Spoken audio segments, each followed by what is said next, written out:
General Electric, Apple, Adidas, Tesla, Samsung, General Motors, Dell, Nike, BMW, Microsoft, Sony, H&M, Zara, and Caterpillar. All these international companies manufacture their products in China. On those different kinds of production, you've got, for instance, aluminium smelting. There is China, by far and away the most dominant when it comes to aluminium. Similar thing when it comes to cement production, concrete. China is way ahead of everyone else. Same thing for solar panels, same thing too for steel manufacture. You can just about see the UK over here, teeny tiny bar there. That's the UK production. Textiles, toys, electronics. For the last 2 decades, the world has become accustomed to these carrying the label, Made in China. But there are new categories of China-made goods dominating in the global marketplace, and it is causing discomfort. China is now simply too large for the rest of the world to absorb this enormous capacity. In 1978, China had a GDP of only $200 billion, only about 4% of the world's GDP. However, nowadays that GDP has risen to $17 trillion and accounts for 19% of all economic activity in the world. This economic renaissance of the last 40 years is largely thanks to one industry, manufacturing. China produces over 50% of the world's steel, with an output that exceeds that of the next largest producers combined. China accounts for over 70% of global rare earth element production, crucial components in many high-tech products. China manufactures about 80% of the world's solar panels, dominating the global solar energy industry. China produces the majority of the world's smartphones, both for domestic brands and international companies like Apple. In recent years, China has become the world's largest producer and market for electric vehicles. Chinese company DJI controls over 70% of the global consumer drone market. China produces more than half of the world's aluminum, essential for industries ranging from construction to aerospace. China is by far the world's largest cement producer, accounting for about 60% of global production. China is the world's largest chemical producer, manufacturing a wide range of products from basic chemicals to advanced materials. The turning point for China came in 1978 when Deng Xiaoping took power in the People's Republic of China. He quickly visited Bangkok, Singapore, and other flourishing Asian cities and was convinced that in order to succeed, China needed to open itself up to the outside world, at least to an extent. He gave people control of their farms, privatized businesses, and, most importantly, allowed foreign investment in the country for the first time in decades. Deng Xiaoping opened up 4 special economic zones with tax incentives and exemption from the oversight that the rest of the country saw on its investments and trade activity. These 4 zones were essentially the free market portions of China, but none was more successful than Shenzhen in the Guangdong province. Before its designation as a special economic zone in 1980, Shenzhen was a tiny town with about 30,000 inhabitants. Today, that's grown to nearly 18 million people, rivaling the size of New York and London. It's believed that Shenzhen might have been the single fastest-growing city in human history. Shenzhen made sense as a spot where China could embrace the West as it lay just north of the border of Hong Kong, what was at the time a British territory. Today, Shenzhen is the electronics manufacturing capital of the world. As Stephen Yang, CEO of Anker, explains, Shenzhen as a city is really known for 2 things. One is manufacturing capabilities, especially for consumer electronics products, and second, its gravitation for talents or human resources, especially on the product development or research and development disciplines. Apple, Samsung, Microsoft, Sony, Canon, they all manufacture products in Shenzhen. In fact, 90% of the world's electronics are made at least in part in this city. Everything just costs less in China, so labor costs less too. Where a factory in the United States might pay upwards of $20 to $30 an hour, a Chinese laborer would happily accept $3 or $5 an hour in Shenzhen. China's comparative advantage in manufacturing stems from several key factors. Lower labor costs. China's population of 1.5 billion people provides an enormous labor force. This abundance of workers has historically kept wages low, benefiting firms through lower production costs per unit and the ability to supply more products at the same price. Extensive infrastructure.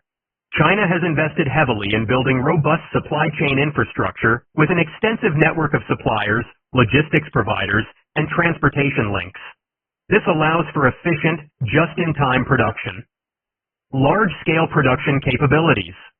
Many Chinese manufacturers operate huge factories and production facilities, achieving massive economies of scale that allow them to drive down unit costs. The regulatory environment in China has also played a significant role in its manufacturing success. Compared to Western countries, China has had less stringent regulations in areas such as child labor, health and safety standards, and wage laws. While this has been advantageous for manufacturers, it has also been a source of criticism and concern for labor rights advocates and competitors in other countries. China's currency devaluation strategy has been another controversial factor in its manufacturing success. The country has been accused of deliberately undervaluing its currency, the yuan, to make its exports more competitive. This strategy involves selling yuan and buying foreign currencies, making Chinese products artificially cheap in global markets, and helping exporters accumulate capital and hire more workers. Up until 2005, the Chinese government maintained a fixed exchange rate of 8.27 yuan per dollar. They then allowed it to increase in value within a margin for a few years, but in 2008, they pegged its value again to make Chinese exports more attractive during the financial crisis. Nowadays, the government picks a daily exchange rate and lets the currency fluctuate up to some degree. China also doesn't charge taxes on exports while the U.S. doesn't charge taxes on imports. The U.S. doesn't even charge customs fees for some products like tablet PCs, so some products can make it all the way from their factory in China to stores in the U.S. completely tax-free. The evolution of Chinese manufacturing has been remarkable, from labor-intensive production to low-end processing, transitioning to medium and high-end output. Improving quality and cost advantage through technological innovation and business model innovation. Tim Cook, CEO of Apple, explained this evolution. There's a confusion about China. The popular conception is that companies come to China because of low labor cost. The truth is, China stopped being the low labor cost country many years ago. That is not the reason to come to China from a supply point of view. The reason is because of the skill and the quantity of skill in one location and the type of skill it is. There's a confusion about China. The popular conception is that companies come to China because of low labor cost. The truth is China stopped being the low labor cost country many years ago. That is not the reason to come to China from a supply point of view. The reason is because of the skill. The quantity of skill in one location and the type of skill it is. The current state of made-in-China products reflects this evolution. They are no longer just low-cost, low-value-added products. Many are now cost-effective with independent property rights. Chinese manufacturers have developed fine manufacturing capabilities. China has also been shifting towards more capital-intensive and technology-intensive industries.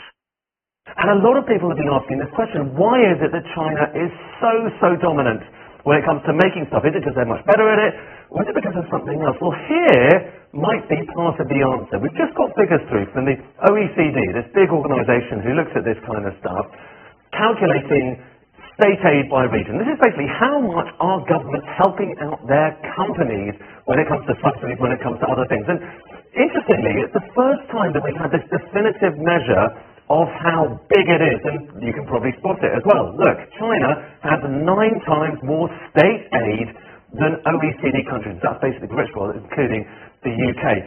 By far away more. The difficulty is it's taken this long to try and work this out because it's really complicated, because there's all sorts of ways you can help your companies. You can, for instance, give them below market borrowings. That's a slice of that. Basically, they can borrow for cheaper than everyone else. You can give them government grants. That's a typical thing we think about. They give a bit of money to a solar production, to a semiconductor production. Or you can have other ways of helping as well, tax concessions. But put it all together, and China had way more help than everyone else. And look at the sectors we're talking about specifically here. It's aluminium, it's cement, it's solar, it's glass and ceramics, it's steel. It's precisely those sectors we were talking about before. This shift is evidenced by the increased use of automation in production lines. such as robotic arms in factories. The Chinese government plays a significant role in the country's manufacturing success through various forms of state interference and subsidies. The government provides substantial support to Chinese manufacturers, giving them a competitive edge in the global market. One key aspect of this support is financial assistance. The Chinese government offers generous subsidies to manufacturers, particularly in strategic industries. These subsidies can take various forms, including direct cash payments, low-interest loans, tax breaks and rebates, discounted land, and utilities. For example, the Chinese government has provided billions of dollars in subsidies to its solar panel industry. This support has allowed Chinese solar panel manufacturers to scale up production rapidly and offer their products at highly competitive prices in the global market. Additionally, the Chinese government often prioritizes state-owned enterprises, SOEs, in key industries. These SOEs receive preferential treatment in terms of funding, contracts, and regulatory support, allowing them to compete effectively on the global stage. The size of China's domestic market has been another significant factor in its manufacturing success. The large potential consumer market accommodates the birth of many new products and creates basic conditions for product development. As one Quora user put it, because Chinese can make cheap and good products, if you can do the same, you can dominate too. China never forced anyone to buy. China's strong foundation in manufacturing has been built over decades. Manufacturing has become a pillar industry of the national economy, and China's entry into the WTO brought significant changes due to international and domestic influences. The concentration of production in resource-rich areas has also contributed to China's manufacturing efficiency. Manufacturing is concentrated in areas with abundant resources. There is a strong focus on developing manufacturing-related industries. Large-scale industries benefit from a strong production resource base, and China has developed a well-integrated production chain. China's success in world politics has also contributed to its manufacturing dominance. The country has been successful in global dynamic politics and has attracted economic wealth and opportunities through international relations. The availability of raw materials has been another crucial factor. China has a vast geographical area, is rich in natural resources, and raw materials for manufacturing are readily available. Skills development has been a key focus in China's manufacturing strategy. There is a strong emphasis on labor skill development. Many Chinese workers have been trained under multinational corporations from the USA, and this has led to the capability to produce their own brands. China continues to innovate and adapt. The emergence of Chinese startups and entrepreneurship in the manufacturing sector proves this. Companies like Anker, DJI, and OnePlus have gained global recognition, benefiting from their proximity to manufacturing hubs. Let's consider the perspectives of a few Quora users on China's manufacturing success. One user wrote, "Because China has continued developing all levels of manufacturing industry and has never tried to empty itself of seemingly low-end manufacturing lines, that's why China has the most complete supply chain in the world." Jim Wong provides a historical and cultural perspective. Pride and survival. It is my honor to work with some scholars from China at a top USA university during the Deng era. Hardworking scholars in USA are those who work 60 hours per week. These guys worked 80 to 90 hours. They all realized that for 150 years, Chinese were forced to smoke opium at gunpoint, and the profits were used to build more weapons to attack China. Given the slightest opportunity, China would success. I have tremendous respect for President Xi. But we have a trade deficit. It is the largest deficit of any country in the history of our world. It's out of control. Look, if there was going to be a trade war, I can tell you this, but markets wouldn't really like it. 中方不想同美商打贸易战，但我们绝不会坐视中国的利益受到损害。 China's industrial revolution is in full swing, and U.S. companies are feeling the heat. From EVs to semiconductors to aircraft, 5G, and commerce, China's rise is shaking the foundations of American industry. Will the U.S. be able to keep up, or is this the beginning of a new world order in global business?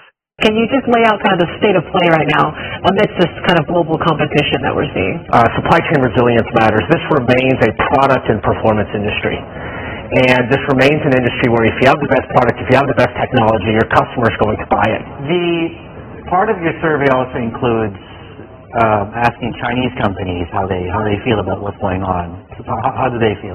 So Chinese companies believe the future is bright. They're going to see growth. They don't see margins collapse. They say automotive, electrification, which are markets where China has more downstream industry control and a larger percentage of the global TAM. They actually still have a tremendous amount of respect for the United States ecosystem. Chinese semiconductor companies can go global. One is a Chinese box or a Chinese car that's made with Chinese chips can go be sold overseas. And you see that in the automotive space. How far can decoupling go? It can never fully decouple because there isn't enough money and time and capital in the world to create two separate supply chains. It's just Aviation, COMAC C919 versus Boeing 737 MAX 8. Starting off with the Commercial Aircraft Corporation of China has developed the C919 narrow-body jet, aiming to challenge the long-standing dominance of Boeing and Airbus in the commercial aviation market. Established in 2008, COMAC represents China's ambition to reduce its reliance on Western manufacturers and establish itself as a major player in the global aerospace industry. The C919 and Boeing 737 MAX 8 share similar characteristics in terms of size and passenger capacity. Both aircraft are designed to seat between 158 and 168 passengers in a typical two-class configuration. Notably, both planes utilize CFM LEAP engines, highlighting the ongoing dependence on Western technology in certain critical areas of aircraft design. COMAC faces several significant challenges in its pursuit of market share. The C919 relies heavily on Western components for critical systems, including avionics and engines. Additionally, there are ongoing concerns over intellectual property protection, with some Western companies hesitant to share advanced technologies with Chinese partners. Geopolitical tensions have also impacted COMAC's progress. In 2020, the U.S. government added COMAC to a list of companies with alleged military ties, potentially limiting its access to American technology and components. Boeing, despite its established position, faces its own set of challenges in the Chinese market. The grounding of the 737 MAX following two fatal crashes in 2018 and 2019 severely damaged Boeing's reputation and market position. The company has struggled to regain trust and market share, particularly in China, where regulatory approval for the 737 MAX to resume flying has been slow to materialize. The future outlook for both companies remains uncertain. COMAC aims to dominate the domestic Chinese market, leveraging government support and a vast potential customer base. The company has secured hundreds of orders for the C919, primarily from Chinese airlines and leasing companies. Electric vehicles BYD versus Ford. BYD, short for Build Your Dreams, has emerged as a major player in the global EV market, challenging traditional automakers like Ford and Tesla. Founded in 1995 as a battery manufacturer, BYD has leveraged its expertise in energy storage to become a leading EV producer, surpassing many established automakers in sales volumes. To see BYD's rapid growth in China, just look at retail sales charts. BYD, which is backed by Warren Buffett, jumped from 13th place in 2021 to the top spot in 2022. In 2022, BYD sold over 1.85 million new energy vehicles, including both pure electric and plug-in hybrid models. That's some 500,000 more cars than Tesla. This remarkable growth represents a year-on-year increase of 208.6%, highlighting the company's rapid ascent in the EV market. In comparison, Ford sold approximately 61,575 EVs in the same year, demonstrating the significant gap between the two companies in terms of EV sales volume. BYD's success can be attributed to several key factors. The company's vertical integration strategy allows it to produce many critical components in-house, including batteries, motors, and electronic controls. This approach gives BYD greater control over its supply chain and costs, enabling it to offer competitive pricing across its product range. The company's diverse product lineup spans from affordable models like the BYD Dolphin, priced at around $15,000 in China, to premium offerings such as the Han Sedan, which competes with Tesla's Model S. This broad range allows BYD to cater to various market segments and consumer preferences. Ford, a legacy American automaker with over a century of history, is investing heavily in its EV transition. The company has committed to investing more than $50 billion in EVs through 2026, aiming to produce 2 million EVs annually by the end of 2026. Ford's strengths lie in its established brand recognition, global dealer network, and expertise in mass production and supply chain management. In terms of battery technology, BYD has focused on developing and producing lithium iron phosphate batteries, which offer lower costs and improved safety compared to traditional lithium-ion batteries. The company's Blade battery, introduced in 2020, has gained recognition for its innovative design and performance. Ford, like many Western automakers, has primarily used nickel-cobalt-manganese batteries, but is exploring LFP options for entry-level models to reduce costs and improve affordability. BYD's global expansion plans include entering European markets, with the company launching several models in countries such as Norway, Germany, and the UK. The company has also made inroads in Southeast Asia and Latin America. Ford, leveraging its existing global presence, aims to accelerate EV adoption worldwide, with a particular focus on its home market in North America and key European markets. Semiconductors, SMIC versus Intel. Semiconductor Manufacturing International Corporation is China's largest and most advanced chip manufacturer, spearheading the country's efforts to achieve semiconductor self-sufficiency. Founded in 2000, SMIC has made significant strides in recent years, narrowing the technological gap with global leaders like Intel. SMIC has reported progress in developing advanced process nodes, including 14 nanometers and 7 nanometers technologies. In 2022, the company announced that it had begun mass production of 14 nanometers chips, a significant milestone in its technological advancement. While still behind the leading-edge processes of companies like TSMC and Samsung, SMIC's progress represents a major achievement for China's semiconductor industry. The company has significantly increased its investment in research and development, with R&D expenses reaching $766 million in 2021, a 39.5% increase from the previous year. This substantial investment reflects SMIC's commitment to advancing its technological capabilities and reducing the gap with global leaders.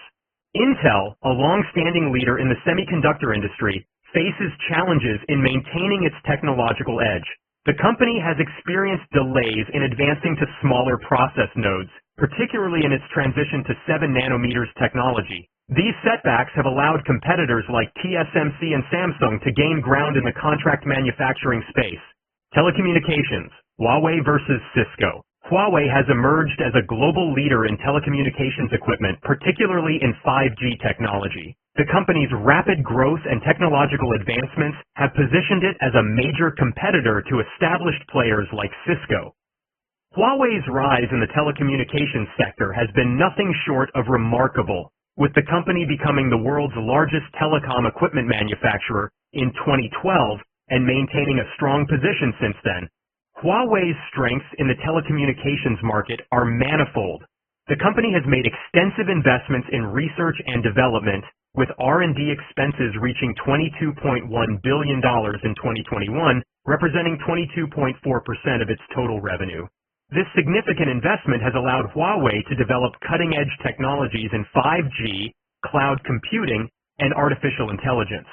The company's 5G equipment has gained traction globally due to its competitive pricing and comprehensive product offerings. Huawei has secured numerous 5G contracts worldwide, particularly in emerging markets across Asia, Africa, and Latin America. As of 2021, Huawei had signed more than 3,000 5G commercial contracts globally, demonstrating its strong market position.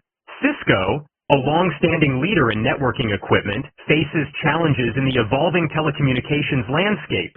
The company has been working to accelerate its 5G product development to compete with Huawei and other rivals. In 2021, Cisco announced its Internet for the Future strategy, which includes significant investments in silicon, optics, and software to address the growing demand for 5G and next-generation networks. However, Cisco faces pressure on profit margins due to increased competition, particularly from Chinese vendors offering lower-priced alternatives. The company's networking infrastructure business, which includes routing, switching, and wireless products, has experienced slower growth in recent years.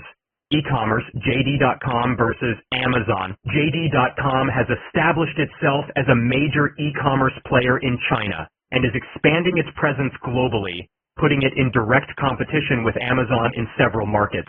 Founded in 1998, JD.com has grown to become China's largest online retailer by revenue, with a market capitalization exceeding $100 billion as of 2023. JD.com, S success can be attributed to several key strengths. The company has developed an advanced logistics network with a high degree of automation, allowing for fast and efficient delivery services. As of 2022, JD.com operated over 1,600 warehouses across China, covering more than 23 million square meters of floor space. The company's automated warehouses and delivery drones have set new standards for e-commerce logistics. JD.com has also been at the forefront of integrating online and offline retail experiences. The company's omnichannel strategy includes partnerships with traditional retailers and the development of its own brick-and-mortar stores, such as its unmanned convenience stores and 7 Fresh supermarkets. Amazon, while dominant in many Western markets, faces significant challenges in its global expansion efforts. The company's attempts to penetrate the Chinese market have largely failed, with Amazon shutting down its domestic e-commerce business in China in 2019. This retreat highlights the difficulties foreign companies face in competing with local giants in the Chinese market. Artificial intelligence, SenseTime versus Google. SenseTime, a Chinese AI company founded in 2014, has gained prominence in computer vision and deep learning applications, positioning itself as a competitor to global AI leaders like Google. The company's rapid growth and technological advancements have made it one of the world's most valuable AI startups, with a valuation exceeding $7.5 billion as of its 2021 IPO. SenseTime's strengths lie in its expertise in facial recognition and image analysis technologies. The company's AI algorithms have found applications in various sectors, including smart cities, autonomous driving, and mobile devices. SenseTime claims that its facial recognition technology has an accuracy rate of 99.8%, surpassing human-level performance in many scenarios. Renewable energy, Jinko Solar versus First Solar. Jinko Solar, a Chinese solar panel manufacturer founded in 2006, has become one of the world's largest producers of photovoltaic modules. The company's growth and technological advancements have positioned it as a major competitor to established players like First Solar, challenging the traditional dominance of Western firms in the solar energy sector. The company has demonstrated a commitment to continuous innovation in solar cell efficiency. In 2021, Jinko Solar achieved a record-breaking solar cell efficiency of 25.25% for its large-area N-type monocrystalline silicon solar cell, showcasing its technological prowess. The company has also made strides in developing advanced module technologies such as bifacial modules and half-cell designs to improve overall system performance. Jinko Solar has established a strong presence in both domestic and international markets. In 2022, the company shipped approximately 44.5 gigawatts of solar modules globally, with international markets accounting for about 80% of its total shipments. Russia and China are in discussions about a $13 billion oil and gas pipeline project. Mongolia, initially proposed as a transit country for the pipeline, may no longer be needed. Instead, there's growing speculation that the route could shift to pass through Kazakhstan. This potential change has raised eyebrows and left people wondering, why is China hesitant about the Mongolian route? What is the current status of the project? And how could this new route enhance Russian exports? The invasion of Ukraine has had severe consequences for Russia's gas exports to Europe. Since the conflict began, these exports have plummeted, resulting in an annual loss of approximately $150 billion for Russia. This enormous financial blow has forced Russia to look eastward for new buyers, with China being the primary target. However, Russia faces significant challenges in this pivot towards Asia. One of the main obstacles is Russia's lack of liquefied natural gas, LNG, infrastructure. LNG facilities allow natural gas to be cooled and compressed into a liquid form, which can then be transported by ships to markets around the world. Without adequate LNG infrastructure, Russia's ability to export gas to distant markets is severely limited. In a bid to address this issue and secure new export routes, Russian President Vladimir Putin recently visited China to discuss the Power of Siberia 2 project. Despite Russia's eagerness to seal the deal, China has shown a surprising lack of enthusiasm. This tepid response from China has raised questions about the project's viability and the future of Russia-China energy cooperation. Yeah, I'm happy to start. So, there is a lot of enthusiasm, I think, right now in Russia and in Mongolia for routing the Power of Siberia 2 pipeline through Mongolia. I think that right now that there's not an equal amount of enthusiasm in China. One, they don't need this gas right away.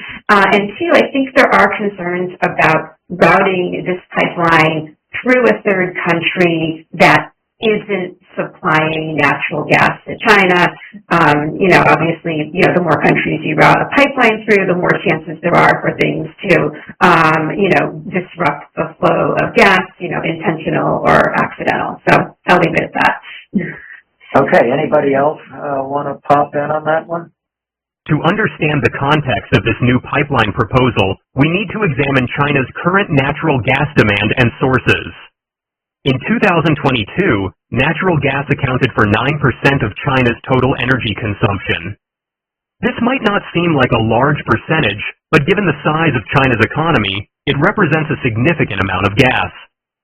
Moreover, China has set an ambitious target to increase this share to 15% by 2030 as part of its efforts to reduce carbon emissions and improve air quality. Thank you. I'm happy to address all of those topics. So I'll start with the role of natural gas in China's energy mix.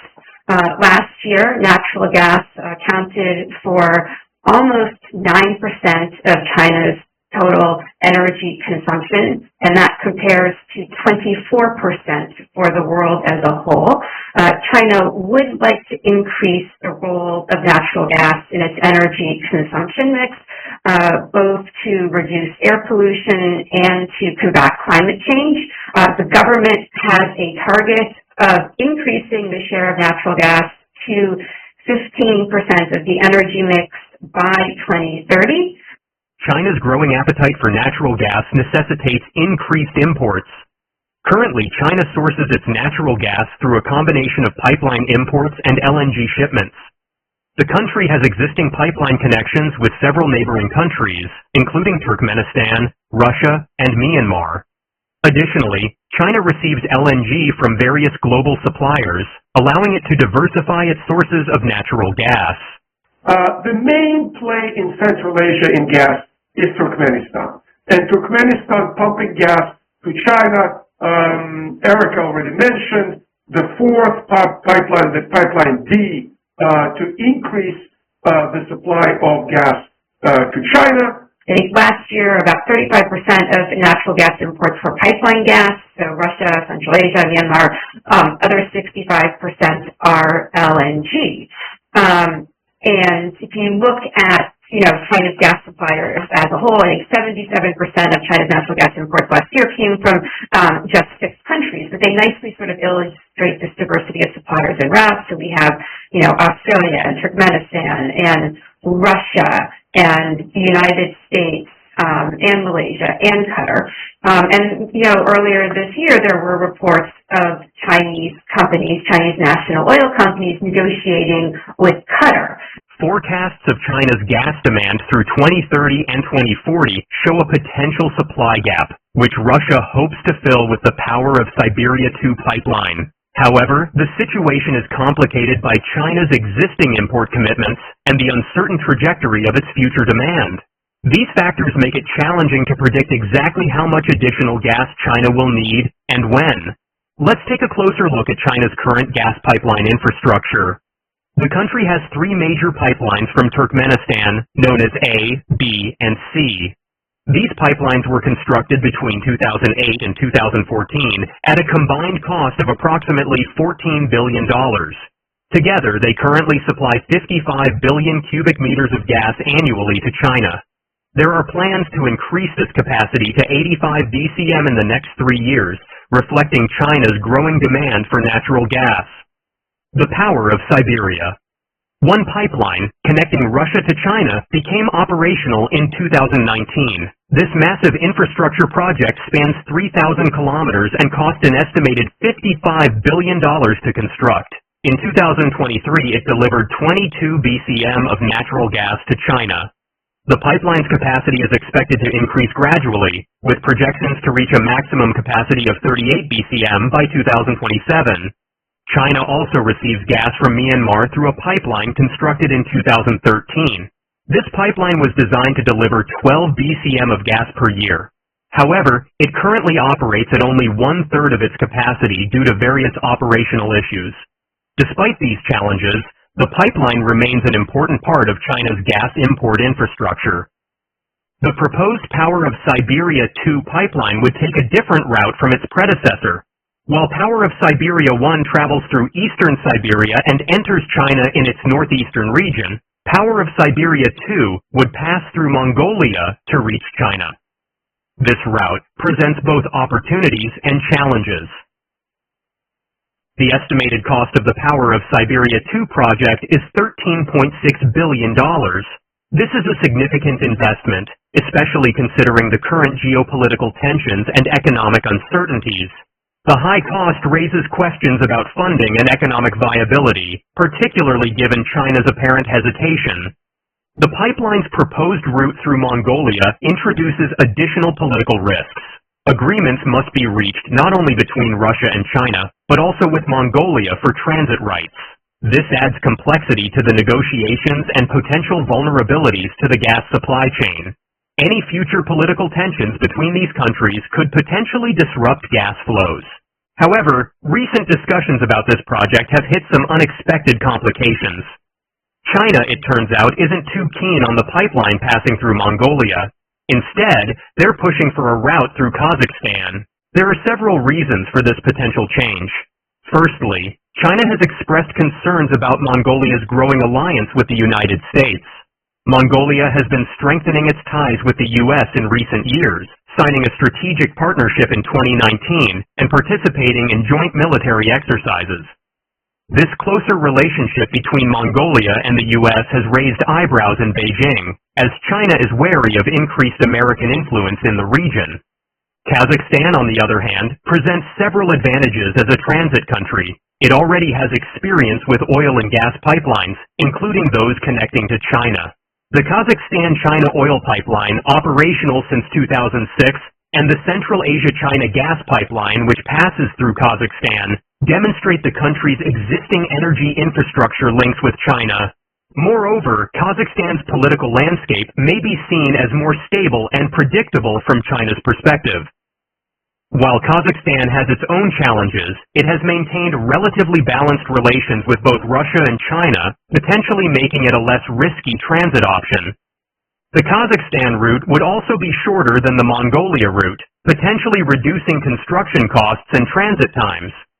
This could make the project more economically viable, an important consideration given the estimated $13 to $15 billion price tag. Chris Wafer, CEO of Eurasia-based strategic consultancy Macro Advisory, said, "Using the Kazakh route, where the cost of repair and upgrade will be considerably less than Power of Siberia 2, is a much more attractive option and one which appears to be acceptable to Beijing." He further added, "They share a long common border, and the old Soviet infrastructure is repairable to allow more gas via Kazakhstan. Selling at a price lower than it gets from Europe and Turkey is an acceptable cost to expand volumes and infrastructure."